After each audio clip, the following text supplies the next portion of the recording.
آمين. وبه نستعين على أمور الدنيا والدين وأصلي وأسلم على سيد المرسلين سيدنا ومولانا محمد وعلى آله وصحبه أجمعين. أشهد أن لا إله إلا الله وحده لا شريك له وأشهد أن سيدنا ونبينا ومولانا محمدا عبده ورسوله لا نبي بعده. أما بعد فيا عباد الله اتقوا الله اتقوا الله اتقوا الله حق تقاته ولا تموتن إلا وأنتم مسلمون. Hadirin Jamaah Masjid As-Samad Pondok Pesantren Tanwirul Muslimin Palangkaraya yang dirahmati dan diberkahi oleh Allah Subhanahu wa taala. Marilah kita bersama-sama meningkatkan iman dan takwa kita kepada Allah Subhanahu wa taala. Karena dengan iman hidup kita pasti tentram dan aman. Karena dengan takwa hidup kita pasti bahagia dan sejahtera. Karena dengan iman dan takwalah semoga mengantarkan kita untuk mendapatkan rahmat, keberkahan dan ampunan dari Allah Subhanahu wa taala. Amin. Amin ya rabbal alamin. Ma'asyiral muslimin rahimakumullah. Setiap orang ingin mencapai kebahagiaan. Setiap orang ingin memperoleh kesuksesan. Setiap orang ingin mendapatkan keselamatan di dunia maupun di akhirat. Oleh karena itu, maka hiduplah dengan hidup yang berguna. Maka hiduplah dengan hidup yang memberikan kemanfaatan yang banyak kepada orang lain. Bukankah Rasulullah sallallahu alaihi wasallam bersabda, orang yang paling baik di antara kalian anfa'uhum linnas adalah orang yang paling banyak memberikan manfaat kepada orang lain. Hari ini boleh jadi sebab amal kebaikan kita bisa mengantarkan kita masuk ke dalam surga. Boleh jadi sebab kebaikan yang kita lakukan mengundang rahmat Allah sehingga kita dimasukkan ke dalam surganya Allah. Entah hari ini kita menjadi seorang guru, entah hari ini kita menjadi seorang santri, apapun hari ini, maka ketika kita beramal kebaikan, ketika kita berbuat kebaikan, boleh jadi itu mengundang rahmat Allah ke dalam kehidupan kita sehingga mengantarkan kita menuju keselamatan, kesuksesan dan kebahagiaan. Maka hidup ini mesti memiliki tujuan, bukan kehidupan yang hanya sia-sia belaka. Bukankah lihat Umar bin Khattab radhiyallahu an di dalam kitab Al-Mawa'izul Usfuriyah, beliau ditanya, apa yang engkau dapatkan di alam barzah, di dalam akhirat? Apakah karena keadilanmu, kepemimpinanmu, ilmumu, kezuhudanmu sehingga engkau masuk ke dalam surga, sehingga engkau mendapatkan nikmat di alam kubur? Maka beliau menjawab tidak. Kesimpulannya yang beliau sebutkan adalah lantaran beliau rasa kasihan kepada seekor burung kecil yang ternyata itu mengantarkan beliau masuk ke dalam surga. Lihat bagaimana Imam Al-Ghazali, begitu banyak karangan beliau, begitu luar biasa kalau disebut nama Imam Al-Ghazali. Ketika ditanya, ma fa'alallahu bika, apa yang Allah perbuat kepadamu?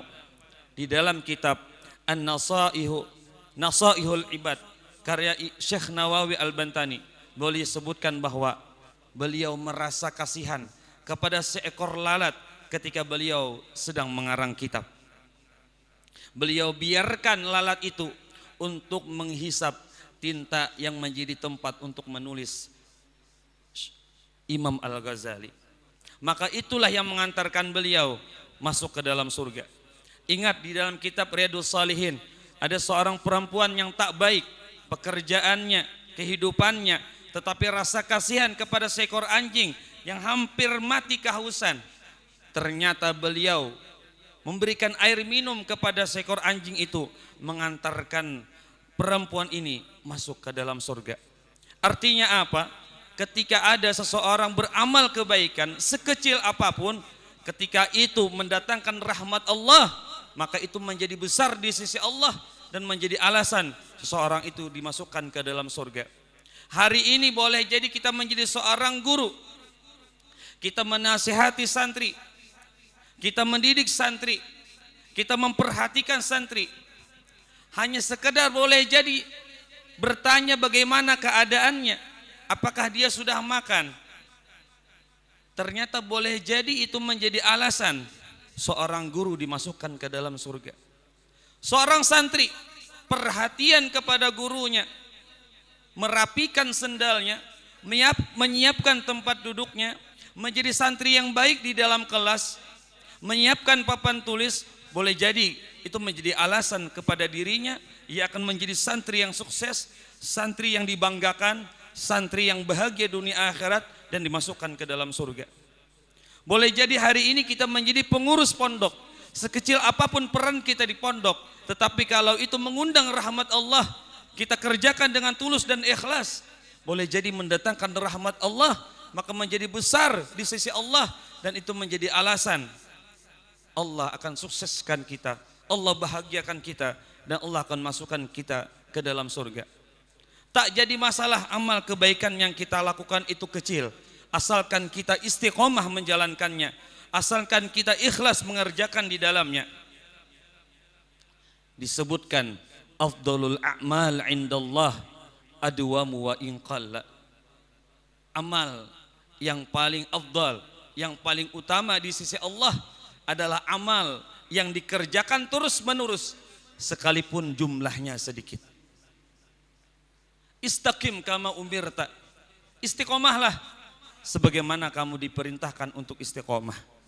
Ma'asyiral muslimin rahimakumullah, mari melalui khutbah yang singkat ini, apapun hari ini kita perannya, entah kita menjadi seorang pengurus BES kah, seorang guru kah, seorang santri biasa kah, maka kita masing-masing berperan menjadi orang yang terbaik, menjadi orang yang paling bermanfaat, menjadi orang yang sangat membanggakan bagi kedua orang tua kita, dan kita berharap amal kebaikan yang kita lakukan dapat mengundang rahmat Allah Ta'ala, sehingga rahmat Allah Ta'ala memenuhi kehidupan kita, memenuhi sendi waktu kita, dan akhirnya kita bahagia di dunia maupun di akhirat. Ma'asyiral muslimin rahimakumullah, pada akhirnya kita berdoa kepada Allah Subhanahu wa Ta'ala agar Allah memberikan taufik dan hidayah kepada kita semua, agar kita diberikan kemampuan untuk berbuat amal kebaikan, agar kita bisa menyelesaikan tugas kita, peran apapun yang kita pegang pada hari ini, entah itu kita menjadi seorang guru, santri, pengurus pondok, ataupun pengurus BES. Mudah-mudahan Allah mudahkan segala urusan kita, mudah-mudahan Allah tunaikan segala hajat kita, mudah-mudahan Allah perkenankan segala doa kita, dan semoga setiap langkah yang kita lakukan, setiap amal yang kita kerjakan, Allah mudahkan dan Allah terima segala amal ibadah kita. Amin, amin ya rabbal alamin. A'udzu billahi minasyaitonir rajim. Bismillahirrahmanirrahim. Wal 'asr innal insana lafi khusr illa alladhina amanu wa 'amilus salihati wa tawasaw bil haqqi wa tawasaw bis sabr. Barakallahu li wa lakum fil Qur'anil azim, wa nafa'ini wa iyyakum bima fihi minal ayati wa dzikril hakim, wa taqabbala minni wa minkum tilawatah innahu huwas samiul alim. Aqulu qawli hadza wa astaghfirullaha li wa lakum wa lisairil muslimina wal muslimat fastaghfiruhu innahu huwal ghafurur rahim. اللهم صل وسلم وزد وأنعم وتفضل وبارك بجلالك وكمالك على أشرف عبادك سيدنا ومولانا محمد وعن كل الصحابة أجمعين.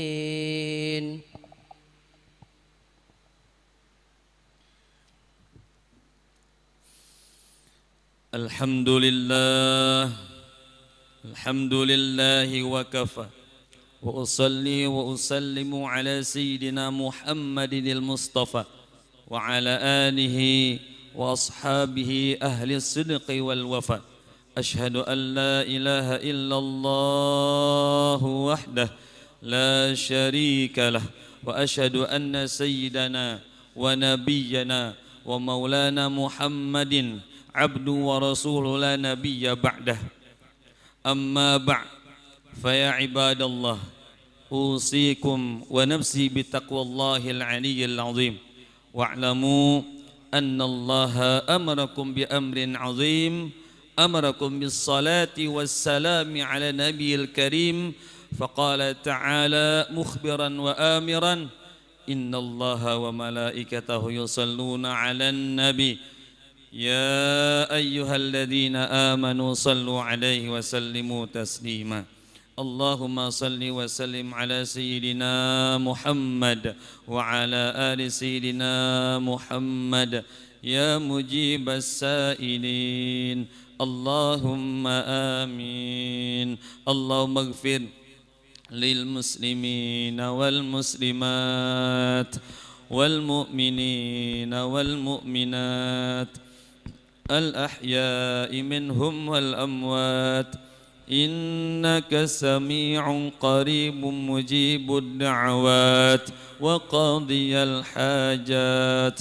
اللهم ادفع عنا البلاء والغلاء والوباء والفحشاء والمنكر والبغي والسيوف المختلفة والشدائد والمحن ما ظهر منها وما بطن من بلدنا إندونيسيا هذا خاصة ومن بلدان المسلمين عامة إنك على كل شيء قدير. ربنا آتنا في الدنيا حسنة وفي الآخرة حسنة وقنا عذاب النار. عباد الله إن الله يأمر بالعدل والإحسان وإيتاء ذي القربى وينهى عن الفحشاء والمنكر والبغي يعظكم لعلكم تذكرون فاذكروا الله العظيم يذكركم واشكروا على نعمه يزدكم ولذكر الله أكبر والله يعلم ما تصنعون. أقيموا الصلاة. الله أكبر الله أكبر أشهد أن لا إله إلا الله أشهد أن محمد رسول الله. حي على الصلاة حي على الفلاح قد قامت الصلاة قد قامت الصلاة. الله أكبر الله أكبر لا إله إلا الله. لا إله إلا الله محمد رسول الله صلى الله عليه وسلم. استووا استقيموا واعتدلوا سووا صفوفكم فإن تسوية الصفوف من تمام الصلاة. Luruskan rapatkan safnya. Bismillahirrahmanirrahim.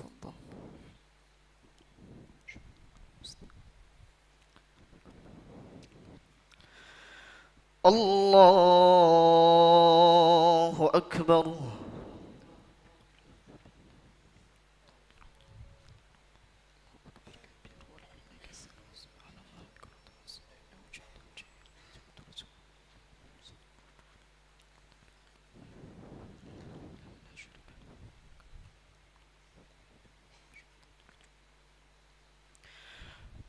بسم الله الرحمن الرحيم. الحمد لله رب العالمين الرحمن الرحيم مالك يوم الدين إياك نعبد وإياك نستعين اهدنا الصراط المستقيم صراط الذين أنعمت عليهم غير المغضوب عليهم ولا الضالين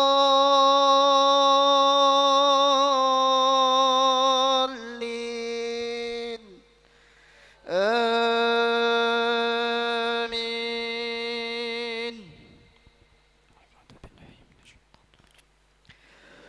بسم الله الرحمن الرحيم يا أيها الذين آمنوا إذا ناجيتم الرسول فقدموا بين يدي نجواكم صدقة ذلك خير لكم وأطهر فإن لم تجدوا فإن الله غفور رحيم أأشفقتم أن تقدموا بين يدي نجواكم صدقات فإن لم تفعلوا وتاب الله فأقيموا الصلاة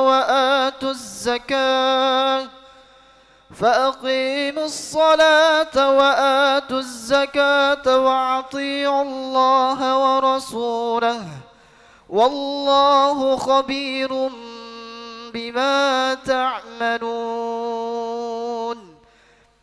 ألم تر إلى الذين تولوا قوما غضب الله عليهم ما هم منكم ولا منهم ويحلفون على الكذب وهم يعلمون أعد الله لهم عذابا شديدا إنهم ساء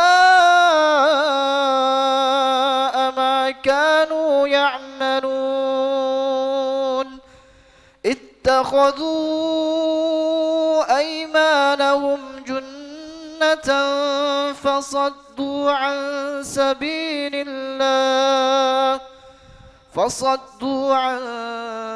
سبيل الله فلهم عذاب مهين.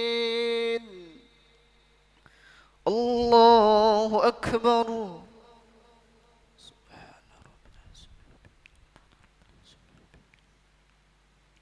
سمع الله لمن حمده. الله أكبر.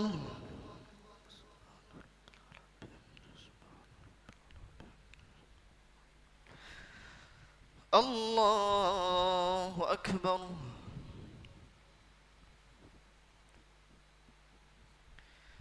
الله أكبر.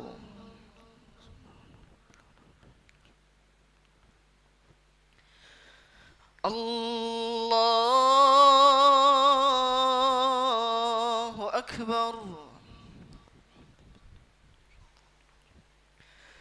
بسم الله الرحمن الرحيم الحمد لله رب العالمين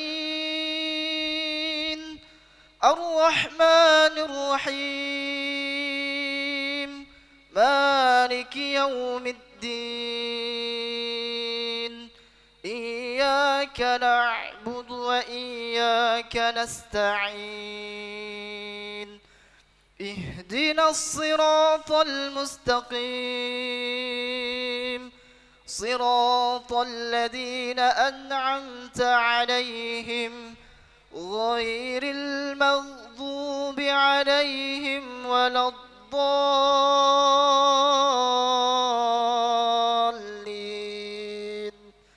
آمين.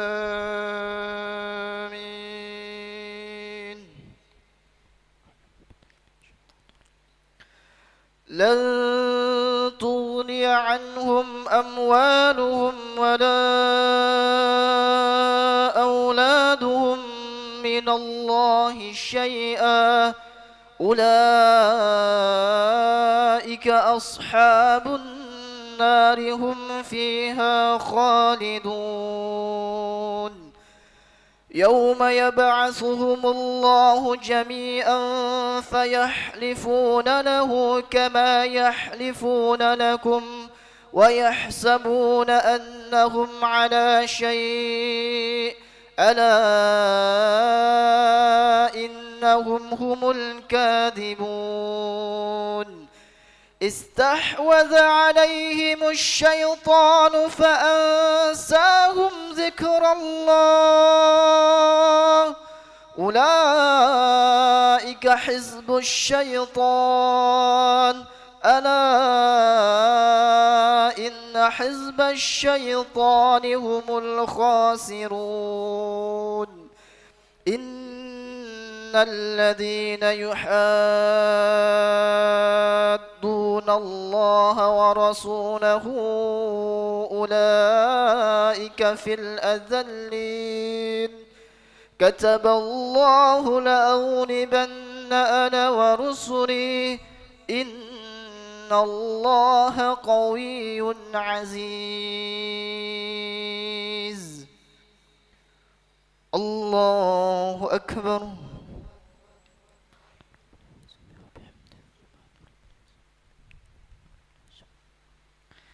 سمع الله لمن حمده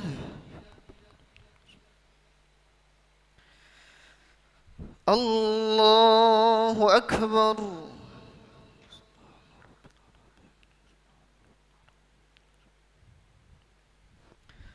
الله أكبر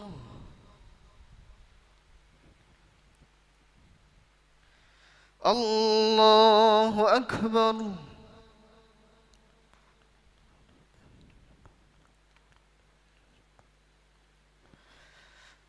الله أكبر